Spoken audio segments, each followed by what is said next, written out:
안녕하세요. 수익의 달인 수달스탁입니다. 2021년 1월 4일 오전장 미리 보기 시간입니다. 자, 행복한 연휴 보내셨습니까? 새해가 밝았습니다. 예! 2021년은 이제 신축년이죠. 네, 그래서 이제 소해인데 어감이 좀 좋습니다. 신축. 네, 새로 뭔가 지어 올리는 세핑 느낌이에요, 그죠? 우리 계좌도 올해 제대로 한번 방향 잡고 가봐서 신축해서 새 건물 지어 올리듯이 아주 아름다운 계좌로 세핑 같은 계좌로 멋지게 한번 지어 올려 보자고요. 자, 그러려면 계속해서 우리는 열심히 공부해야 되겠죠. 시장 상황도 살피고 아주 이성적인 주식 투자자가 되기 위해서 계속해서 노력을 기울여야 됩니다. 그러기 위해서는 아무래도 이제 새해 방향성을 잡아가야 되는데, 자, 12월 달에는 우리 가만히 돌이켜보면 12월 첫 주차 정도까지는 우리가 조금 즐겁게 이제 조금 크게 몸을 조금 사리고 현금 비중을 만든다라고 했지만, 이제 스윙 부분에서는 크게 걱정 없이 했었는데, 한 12월 2주차부터는 우리가 좀 몸을 좀 사리고 있었어요. 많이 사리고 트레이딩 룸도 그렇고 저희도 그렇고 이제 매매 자체를 빈도수를 최대한 줄여가지고 좀 지수가 만약에 꺾이더라도 대응할 수 있는 방향으로 그렇게 이제 준비를 하고 있었는데, 자, 12월은 장이 너무 잘 마무리됐죠. 일단 12월 마무리 장을 보게 되면 2020년의 마지막 장을 보게 되면 일단 막장이 정말 끝내줬습니다.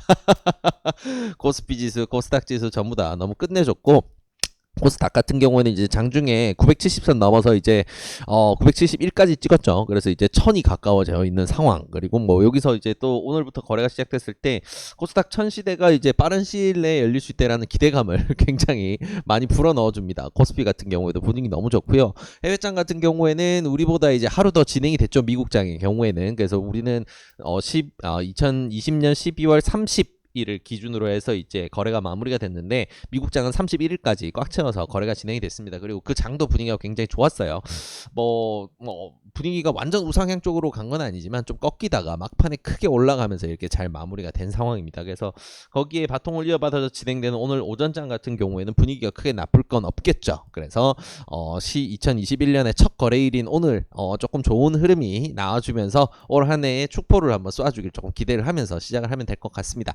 자, 일단 이번 주까지는 어떤 분위기로 갈지 좀 살피고 그다음부터 우리 적극적으로 방향성을 잡고 대응을 하면 좋을 것 같아요. 자, 그러기 위해서는 이제 올 한 해 농사를 어디로 짓느냐 굉장히 중요한 포인트이기 때문에 그거를 좀 감안을 해서 오늘은 종목을 꼽아보기보다는 좀 뉴스나 이런 중요 내용들 좀 짚어보고 마무리를 하도록 하겠습니다. 자, 일단은 올해의 가장 중요한 키워드가 될 수 있는 내용이에요. 반도체 슈퍼사이클입니다. 자, 일단은 삼성전자가 너무 멋지게도 마지막 거래일을 기준으로 해서 8만원 위에서 종가가 나왔습니다. 야, 기가 막힙니다. 기가 막혀요. 8만전자의 꿈을 이뤄냈어요. 그것도 2020년에 뭔가 이제 투자자들의 꿈이라고 할 수 있었던 이제 8만전자가 이루어졌습니다. 이제 10만전자 가야 되는데, 자, 올해 이제 10만전자, 이제 삼성전자가 10만원의 주가를 넘어설 것인가에 대한 이제 생각을 해봐야 되겠죠. 아무래도 우리 코스피나 지수에 영향을 워낙 크게 미치는 종목이다 보니까 그렇게 봤을 때, 자, 바이오가 아니고 이제 반도체와 IT 관련해서는 아주 불같이 뜨겁습니다. 그럴 수밖에 없어요. 자, 왜 그러느냐? 지금 전 세계적으로 해서 올해 같은 경우에는 반도체 슈퍼사이클이 돌아온다는 애널리스트 분석이 가장 많습니다. 산업 전망에 대해서 올해 이제 한 2017년에 한번 왔었던 그 반도체 시장의 초활황, 장기 활황에 대한 시작점이 올해부터 이제 시작이 된다. 또 한번 사이클이 크게 돈다라고 해서 슈퍼 사이클이라고 표현을 하는데, 그런 흐름이 이제 올해가 기대가 되고 있죠. 그래서 삼성전자의 기대 실적을 보게 되면 올해 순이익 기준으로 한 44조 정도 최소 예상이 되고 있고, 많게는 이제 50조까지 예상이 된다라는 분석 레포트들이 많이 나오고 있어요. 그래서 이제 1월 중으로 해서 새로운 휴대폰 모델도 이제 출시가 될 거고, 그러면서 여러모로 이제 매출에 보탬이 많이 될 텐데, 한국의 대장이라고 하시는 삼성전자가 분위기 잘 헤쳐나가면서 계속해서 이제 한국 증시에 좋은 분위기를 불어넣어 줬으면 좋겠다라는 개인적인 바람이 드네요. 그리고 또 추가적으로는 이제 친환경에 대한 니즈가 전 세계적으로 굉장히 높습니다. 그래서 친환경 경영이라고 해가지고 이제 기업 기업들이 뭐 실적을 내는 것도 중요하지만 탄소 배출이라든가 온실가스 배출에 대한 그런 이제 등급제 같은 것도 운영이 되고 있죠. 그런 부분의 중요도도 커지고 있고 그러다 보니까 신재생 에너지라고 부르는 이제 친환경 키워드가 굉장히 크게 부각이 되고 있어요. 그리고 국가에서도 밀고 있고 그리고 미국의 새로운 대통령인 바이든 같은 경우에도 그 정책을 굉장히 이제 고수하고 있죠. 그래서 뉴딜이라든가 신재생 관련 에너지, 신재생 에너지 관련한 사업군이 굉장히 성장할 수 있다라고 해서 올해 굉장히 이제 주목해야 될 업종으로 꼽자면 이제 반도체 그리고 신재생 에너지. 사실 이게 작년에도 가장 뜨거웠던 섹터죠. 그죠? 신재생 에너지의 가장 중심이라고 할 수 있는 거는 뭐 태양광, 풍력 이런 것도 있겠지만 가장 근간이 되는 거는 ESS, 그냥 배터리입니다. 그래서 한국의 배터리 업체들 너무 잘하고 있죠. LG전자, 삼성, SDI, SK이노베이션 전부 다 너무 뛰어난 기업들이라 이 시장을 꽉 잡고 있는 한국, 네, 여전히 증시가 좋을 수 있는 여건 정말 많이 가지고 있다. 이런 산업적인 내용으로 봐도 정말 잘 가고 있다. 다만 하나 우리가 좀 생각해야 될 게, 자, 작년 2020년은 이제 코로나의 첫 해였죠. 그 코로나가 끝나지 않고 이제 2021년까지 이어져 오면서 이제 2년 차가 되고 있고, 뭐 정확한 연차로 따지면 이제 3년 차예요. 그죠? 2019년 말에 이게 시작이 됐었으니까 이런 상황인데, 자, 이런 상황 중에서 증시는 고가 랠리를 계속 해왔어요. 중간에 뭐 코로나의 영향이 처음 발생했었던 그때 끔찍한 폭락을 작년 2월쯤에 이제 끔찍한 폭락을 경험한 다음부터는 우상향을 멋지게 해서 모든 걸 다 회복해버렸는데, 사실 실물 경제와는 갭이 좀 벌어져 있는 상황이죠. 그래서 이렇게 슈퍼 사이클이 도는 반도체 업종이라든가 아니면 모든 게 부각이 되고 있는 신재생 에너지 주가가 이미 다들 많이 뛰어오른 상황이라서 이게 이런 흐름이 계속 이어질지 안 이어질지는 이제 유동성이 어떻게 잘 흘러가느냐, 시장의 자금이 이쪽 시장을 실제로 주목을 하고 자금이 집행돼서 들어오느냐에 달렸어요. 그건 이제 투자 심리에 달린 거고, 결국은 산업 사이클만으로 확신을 할 수는 없다는 거죠. 그래서 정리를 하자면 이렇습니다. 산업 여건으로 봤을 때 우리는 긍정적인 영향을 굉장히 기대할 수 있는 건 맞으나, 지금 주가가 많이 올라와 있기 때문에 이 내용만 보고 올해는 무조건 우상향이다 라고 전제할 수 있는 건 아니다. 왜냐하면 시장의 투자 심리로 인해서 변동될 수 있는 여지가 워낙 많기 때문이다 라고 정리를 하면 되겠네요. 자, 그래서 일단 시장은 이렇게 보면 될 것 같고요. 우리 이제 항상 보던 이제 주요한 뉴스였던 이제 백신 관련 뉴스 하나 볼게요.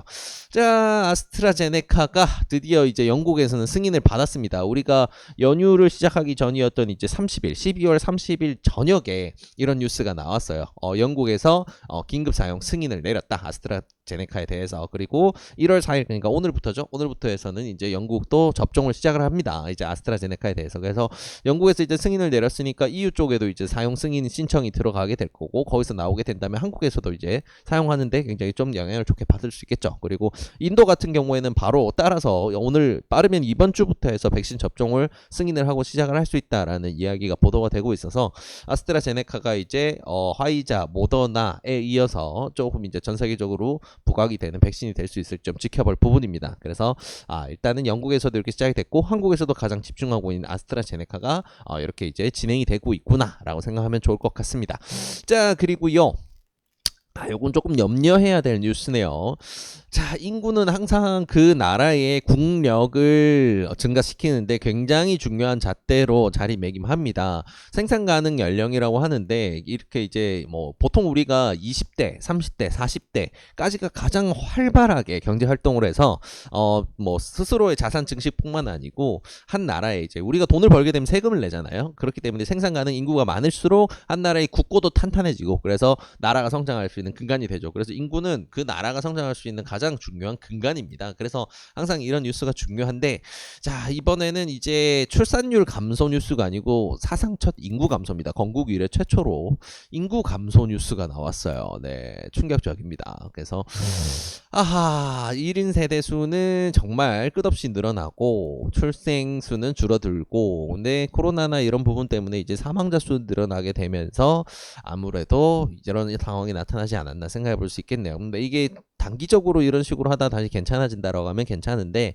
사실 이게 단기적인 상황이 아닐 가능성이 굉장히 높아요. 출산율이 이제 줄어든다라는 거는 뭐 이미 뭐 5년 10년 전부터 해서 문제가 되던 이슈라, 이게 이제 실체화돼서 나타난 걸 지금 시점에서 한순간에 돌이키기 힘들죠. 2002년 월드컵 같은 이벤트가 한국에 또 발생해 준다면 모를까, 좀 어려운 부분이 많습니다. 그래서 이거는 이제 우리가 한국 경제에 굉장히 이제 좀 아킬레스건이 될 수도 있겠다라는 생각이 좀 드네요. 장기적으로 봤을 때. 네. 그래서 뭐 저도 개인적으로는 아직 슬하에 자녀가 없는 상황이라 뭐라 얘기는 할 수는 없지만 네, 쉽지 않은 상황입니다. 경제 여건이나 이런 부분들 때문에 자녀를 가지는 것도 사실은 뭐 무작정 쉽게 할 수 있는 부분이 아니다 보니까 참 출생률에 대한 보면 이런 내용들을 보면 참 씁쓸하네요. 그죠?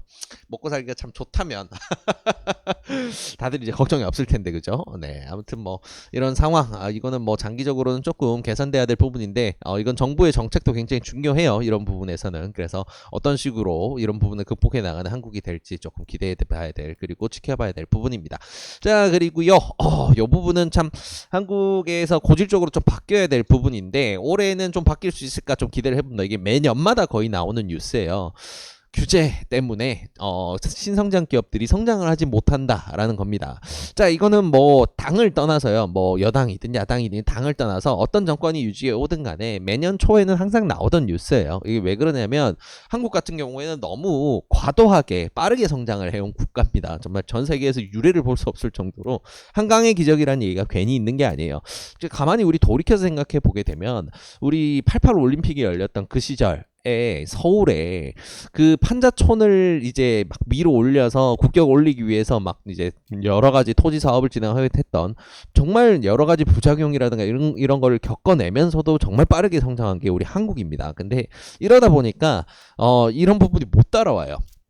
네, 이런 규제라던가 이런 부분 바뀌어야 될 부분도 신속하게 변해. 기업이 성장하고 나라가 성장하는 만큼 이런 규제라던가 이런 부분도 뒷받침돼서 같이 성장을 해야 되는데 슬프게도 이런 부분은 같이 성장을 못 해와요. 그래서 뭐 우리가 보통 이제 삼권 분립이라고 표현을 하는 이제 입법부, 사법부, 행정부 이 세 군데도 함께 이제 이런 부분을 보좌해서 한국이 성장할 수 있도록 도움을 줘야 되는데 이 속도를 못 따라옵니다. 그래서 특히나 이제 이런 부분은 입법부의 문제죠. 우리가 뭐 입법부라고 얘기를 하긴 하지만 뭐 국회입니다. 결국 법을 만드는 곳. 그래서 당파 싸움이 워낙 심한 한국의 특성 때문인지 속도를 못 따라가네요. 자, 그러면서 계속해서 좀 안 좋은 악수를 두는 경우도 많은데 이거는 뭐 당파를 떠나서 항상 있던 일이라 좀 씁쓸합니다. 근데 이런 거를 좀 바꾸기 위해서는 다들 이제 우리나라의 이제 그 국민이 전체적으로 다 깨어나야 되겠죠. 그래서 정치에 더 관심을 가지고 그래서 더 올바른 국회의원을 뽑고 그로 위원회에서 더 건전한 입법부가 운영이 될 수 있도록 국민들이 더 노력을 해야 되겠다라는 생각이 드네요. 그래서 이런 부분들이 바뀌어 나가야 또 기업들도 살아나고 국가도 살아나고 거기서 이제 낙수 효과로 결국 근로자로 그 고용돼서 뭐 피고용인으로서 이제 근무를 하고 있는 대부분의 국민들도 이 낙수 효과로 좋은 효과를 누릴 수 있겠죠. 그래서 이런 부분은 좀 국가에 관심을 가지고 우리가 응원을 해줘야 바뀔 수 있는 부분이구나라는 거 좀 생각해 봐야 될 부분입니다. 좀 그죠? 지금 세상이 너무 바쁘게 바뀌고 있는데 이런 글자만 보더라도 34년 전이면 너무 오래전이죠. 그죠? 네, 좀 바뀌었으면 좋겠네요. 네, 그렇습니다. 자, 그리고 마지막 뉴스 좀 지켜보겠습니다. 비트코인이 우리가 쉬는 동안에 난리가 났어요. 그 크리스마스 연휴도 갔다 왔더니 한번 난리가 났었는데 이번은 이제 새해 연휴를 다녀왔더니 더 난리가 났습니다. 일단은 뭐 3천만 원을 돌파한 것도 우리가 장이 종료된 다음이었어요. 그래서 한국장 종료된 다음에도 한 2,800만 원 정도에서 왔다 갔다 하고 있었는데 그 뒤에 이제 한국 가격 기준으로 이제 3천만 원을 돌파를 하더니 난리가 나서 그냥 위로 날아가 버렸습니다. 그래서 참 이 비트코인이 날아가다 못해 이제 4천만 원이 보이는 시점까지 왔는데 자, 저희가 그 가만히 돌이켜 생각해 보게 되면 12월 초부터 해서 저희 수달스탁은 계속해서 이제 비트코인에 대해서 이야기를 하고 있었어요. 이게 왜 그러냐면요. 비트코인이라는 그 이 암호화폐 자산 가치를 인정을 해서 이게 중요하다라고 말씀드린 게 아니고요.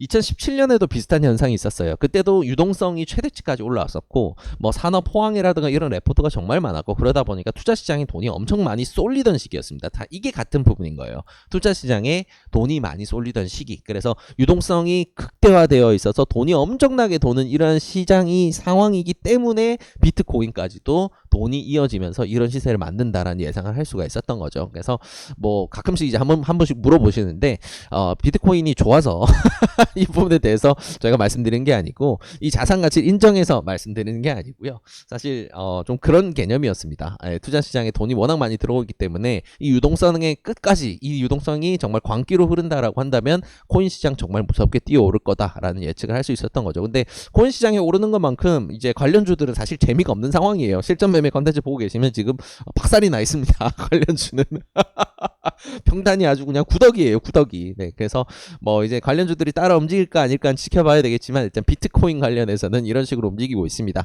그래서 뭐 자산 가치를 믿고 이렇게 뭐 장기 투자를 하는 개념이 아니고 지금처럼 이제 유동성이 늘어난 시기에는 이렇게 굉장히 이제 자산이 버블이 생기면서 이렇게 올라갈 수 있다라는 거 좀 생각해 볼 부분이네요. 자, 이렇게 이제 내용을 정리해 볼 수가 있는데, 자, 새해니만큼 다시 처음으로 돌아와서 정리를 하고 마무리를 하도록 하겠습니다. 자, 올해 2020년, 지난 이제 2020년 정말 불같은 흐름으로 해서 증시 너무 잘 마무리가 됐어요. 그래서 개인적인 바람도 우리 모든 투자자들, 수달 패밀리 분들 마음도 올해도 작년 같은 흐름 잘 이어가자라는 이제 그런 마음, 소망 가지고 계실 텐데, 그런 소망, 우리의 소망을 받아서 증시도 계속해서 좋은 흐름이 되어줬으면 좋겠어요. 그래서 그런 마음을 바탕으로 하되, 그 대신 투자는 냉정한 머리로, 냉정한 가슴으로 하는 게 아니고 냉정한 머리로 해야 된다는 거 꼭 잊지 마시고요. 그래서 이제 불확실성이 많은 이번 주까지는 전체적으로 좀 흐름도 좀 체크해 보시고, 이렇게 보고 리스크가 될 거, 호재가 될 거 어떤 게 있을까 정리를 해보는 한 주로 보내면서 좀 어느 정도 방향성을 잡는데 주력을 하는 게 좋지 않을까 생각이 됩니다. 그래서 뭐 관련돼서 뭐 조금 이제 큰 흐름이라고 할 수 있는 뉴스들을 챙겨봤었는데요. 이 내용들 바탕으로 해서 오늘도 좀 즐거운 하루 되시면서 새해 첫 거래일 즐겁게 시작을 하시길 바랍니다. 오늘 같은 경우에는 그 증시가 1시간 늦게 시작이 돼요. 그 보통 이제 새해 첫 거래일은 한국거래소에서 이제 개장식이라고 해서 행사를 진행하다 보니까 우리가 이제 수능 때 이제 보통 이제 1시간 늦게 개장하듯이 이제 그런 느낌으로 1시간 늦게 해서 10시에 정규장이 개장이 됩니다. 그래서 1시간 늦은 시간이라 뭐 좀 이런 시간에 이렇게 오전장 미리 보기를 올려드리게 됐는데, 뭐 천천히 오늘도 오늘장 잘 준비를 하셔서 오늘부터 해서 이번 2021년 정말 멋진 한 해 되시길 진심으로 바라겠습니다. 새해 복 많이 받으시고요. 그러면 저는 내일 오전에 다시 인사드리도록 하겠습니다. 이 영상이 도움이 되셨다면 구독과 좋아요를 통해서 저희 수달싹을 응원해 주시기 바랍니다. 감사합니다.